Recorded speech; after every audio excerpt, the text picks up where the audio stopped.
बिस्मिल्लाहिर्रहमानिर्रहीम। अस्सलाम वालेकुम नाज़रीन, आप देख रहे हैं प्रोग्राम अंदर की बात फयाज़ राजा के साथ और आप देखते हैं मुझे मेरे यूट्यूब चैनल और फेसबुक पेज पर।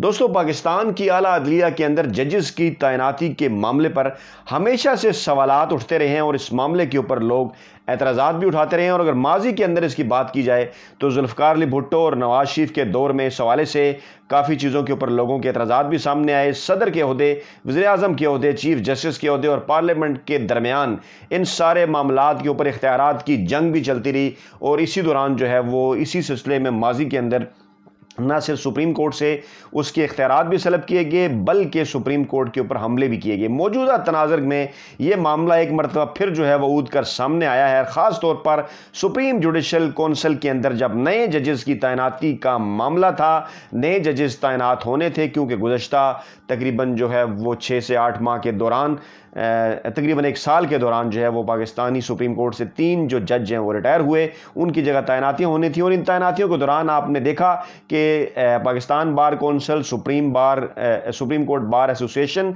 और चीफ जस्टिस के जो जज साहिबान हैं उनकी जानिब से मुख्तलिफ मौक़िफ़ जो है वो सामने आए।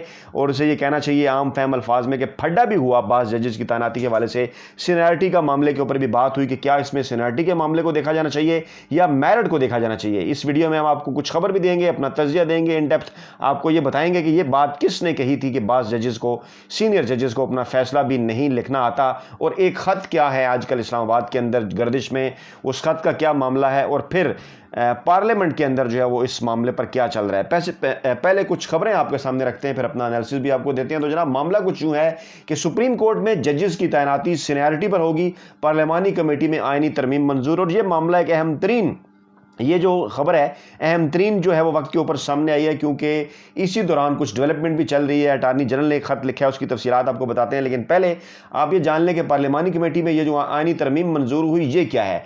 जजिस तकर्री की पार्लियामानी कमेटी है जनाब, इन्होंने इत्तफाक़ राय से आईनी तरमीम मंजूर कर ली है। और मुजवज़ा तरमीम के मुताबिक सुप्रीम कोर्ट में जजिस की तकर्री सीनियरिटी की बुनियाद पर होगी। और जजिस तकर्री की पार्लियामानी कमेटी का जो इजलास है वो चेयरमैन फारूक एच नाइक की सदारत में हुआ था और इसमें आईनी तरमीम इत्तफाक़ राय से मंजूर की गई। क्या क्या आईनी तरमीम थी? ये सबसे पहली बात तो ये थी कि जजेस की तकर्री सीनियरिटी की बुनियाद पर होगी।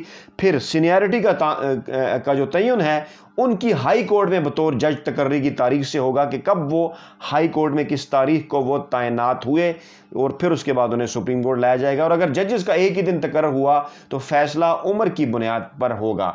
अच्छा, फिर जनाब पार्लियामानी कमेटी की मुजवज़ा तरमीम में यह भी कहा गया कि हाई कोर्ट में जजेस की रिटायरमेंट की उम्र जो है वो 62 से बढ़ाकर जो है वो 65 कर दी जाए। ये अभी कमेटी के अंदर जो है तरमीम मंजूर हुई है। इस मामले को अभी पार्लियामेंट के अंदर आना है कि 62 से उम्र बढ़ाकर 65 वर्ष की जाए।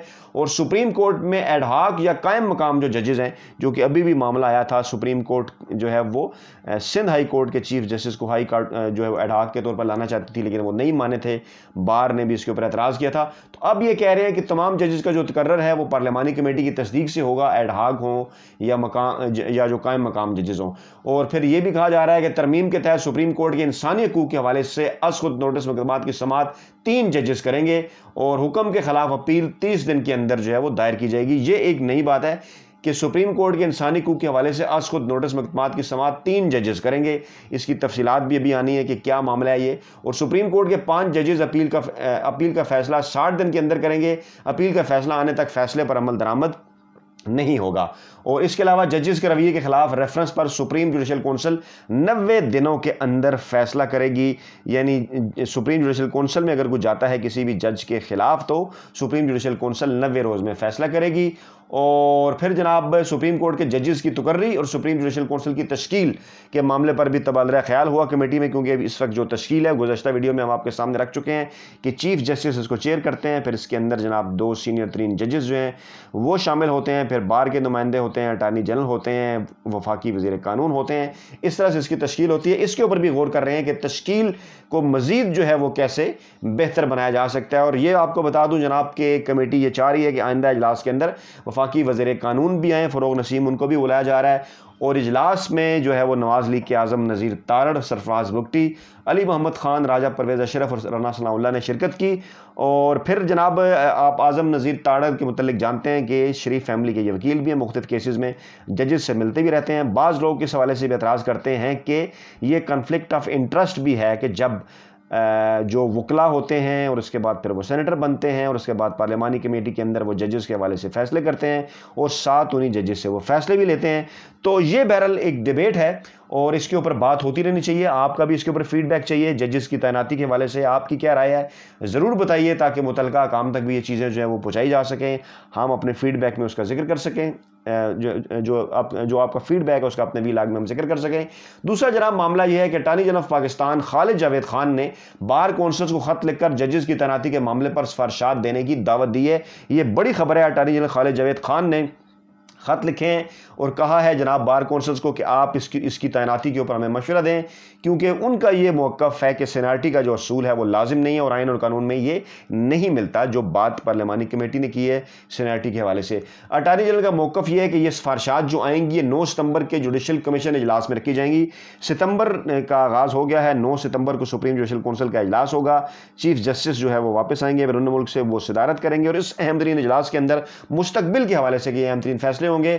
اور کہنا اٹارنی جنرل صاحب کا یہ ہے کہ سپریم کورٹ میں سینئر ترین ججز کی تعیناتی پر آئین خاموش ہے. سپریم کورٹ فیصلہ دے چکی ہے کہ ججز تعیناتی میں سینیٹری کا اصول لازم نہیں.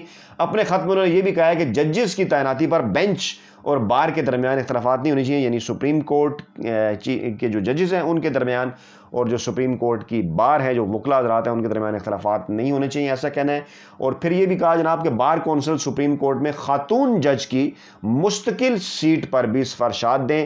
یہ بھی انہوں نے تجویز دی کہ ان کا نقطہ نظر ہے کہ سپریم کورٹ کے اندر کم از کم ایک خاتون جج کی سیٹ جو ہے وہ مختص کر دینی چاہیے اور ایک خاتون جج ہونی چاہیے سپریم کورٹ میں, کیونکہ ابھی تک پاکستان کی سپریم کورٹ میں کسی بھی خاتون جج کی جو تعیناتی ہے وہ ممکن نہیں ہو سکی. بلکہ اب اطلاعات یہ ہیں کہ جسٹس عائشہ اے ملک جو کہ امریکہ کے دورے پر ہیں, ان کا نام آیا تھا کہ انہیں جو ہے وہ سپریم کورٹ میں 17th جج, یعنی ایک کیونکہ ابھی ایک ویکنسی سپریم کورٹ میں خالی ہے, 16 قابل احترام ججز ہیں وہاں پر. تو جناب عائشہ ملک کے حوالے سے بات کیا جا رہا تھا, جسٹس عائشہ ملک کہ انہیں لایا جا رہا ہے اور اب یہ کہا جا رہا ہے کہ مشکل بنیادوں پر بھی ہونی چاہیے سیٹ, سفارشات دیں. پھر جناب انہوں نے یہ بھی کہا کہ جو موجودہ اجلاس ہے جوڈیشل کمیشن کا اس میں وہ خود بھی خواتین کی کم از کم ایک مستقل سیٹ کی سفارش کریں گے. اچھا, اب آپ کو بتاتے ہیں کہ ایسا ہی ایک تجربہ جب ہمیں کمیٹی کے اجلاس کا ہوا تو اس موقع کے اوپر کس شخصیت نے, کس اہم ترین حکومتی رہنما نے, کس جو ہے وہ قومی اسمبلی کے رکن نے یہ بات کی کہ بعض ججز جو ہیں وہ اپنا فیصلہ بھی نہیں لکھ سکتے, جو کہ میرے لیے ایک بڑا حیران کن بات تھی. اور بالکل اس خبر کے بعد لوگوں کے لیے بھی وہ بات بڑی حیران کن تھی کہ ہماری اعلیٰ عدلیہ کے اندر ایسے ججز کس طریقہ کار کے تحت آ جاتے ہیں کہ جو اپنا فیصلہ بھی نہیں لکھ سکتے. کیونکہ اگر بات کی جائے لوور جوڈیشری کی تو وہاں پر تو مقابلے کا امتحان پاس کیا جاتا ہے. اس طرح سے جو ججز ہیں وہ آتے ہیں آپ کے جو ڈسٹرکٹ اینڈ سیشن ججز ہوتے ہیں, نیچے لیول کے اوپر جو ججز ہوتے ہیں. لیکن ہائی کورٹ اور سپریم کورٹ میں کیونکہ وکلا کے ذریعے جو ہے وہ جو وکلا ہوتے ہیں جو پاکستان میں روایت رہی ہے ان کو جو ہے سپریم کورٹ اور ہائی کورٹ کے ججز کے طور پر جو ہے وہ تعینات کیا جاتا ہے اور لوگ ان کی قابلیت کے حوالے سے بھی سوال اٹھاتے ہیں. اور یہ خبر خاص طور پہ آپ کو یہ بتائے گی کہ کس طرح سے کتنے قابل جج بھی پاکستان کی سپریم کورٹ میں ماضی میں رہے ہیں. یہ ایک اجلاس تھا قومی اسمبلی کی قائمہ کمیٹی برائے قانون و انصاف کا, جس کے چیئرمین ریاض فتیانہ نے وزارت قانون کو ججوں کی تقرری چھان بین کے بات کرنے پر زور دیتے ہوئے انہوں نے یہ کہا تھا کہ وہ ذاتی طور پر 2-3 ایسے ججز کو جانتے ہیں اعلیٰ عدلیہ کے اندر جو اپنا فیصلہ بھی خود نہیں لکھ سکتے. جی بالکل, ریاض فتیانہ قائمہ کمیٹی برائے قانون انصاف کے چیئرمین وزارت قانون کو انہوں نے ججز کی تقرری کے حوالے سے کہا تھا کہ چھان بین کی جائے اور اس میں انہوں نے یہ دعویٰ کیا تھا کہ وہ ایسے ججز کو جانتے ہیں کہ جو اپنا فیصلہ بھی نہیں لکھ پاتے. ماضی میں اگر دیکھا جائے تو میاں نواز شریف جو سابق وزیر اعظم پاکستان ہے وہ 90 کی دہائی کے اندر اپنی مرضی کے ججز کی تعیناتی کے حوالے سے بڑے پریشان جو ہے وہ بڑے بدنام تھے اور اس حوالے سے جو ہے وہ ان سے بلکہ فیصلہ لینے کے حوالے سے, مرضی کے فیصلہ لینے کے حوالے سے ٹیلی فون کالز بھی جو ہیں وہ لیک ہوتی رہیں. اسی طرح سے 70 کی دہائی کے اندر سپریم کورٹ کے کچھ اختیارات جو ہے وہ سلب کرنے کی کوشش ذوالفقار علی بھٹو نے بھی کی تھی اور پہلی جو 3-4 آئینی ترامیم آئی تھی وہ بالکل اسی کے متعلق تھی کہ کیسے سپریم کورٹ کے جو اختیارات ہیں وہ سلب کیے جائیں. اس کے بعد 90 کی دہائی میں نواز شریف نے بھی یہ کام کیا. اب اس حکومت کے دور میں بہرحال ایک یہ کام ہو رہا ہے کہ زیادہ سے زیادہ جو ہے وہ ڈیبیٹ ہو رہی ہے, سارے معاملے کے اوپر بات چیت ہو رہی ہے, اسٹیک ہولڈر سے مشورہ لیا جا رہا ہے کہ ججز کی تعیناتی جو ہے وہ اس کو کیسے ممکن بنانا چاہیے کہ ایک ایسے سیناریو کے اندر کہ جب سپریم کورٹ میں ایک تقسیم کا تاثر ہے دیگر معاملات کے اوپر بھی اور ججز کی تعیناتی کے معاملے کے اوپر بھی, یقیناً اس قسم کے اقدام سے ہم جو ہے وہ کسی بہتری کی امید رکھ سکتے ہیں. فیڈ بیک ضرور دیجیے گا, دعاؤں میں یاد رکھیے گا. نئی ویڈیو کے ساتھ جلد آپ کی خدمت میں حاضر ہوں گے. اللہ نے کے بعد.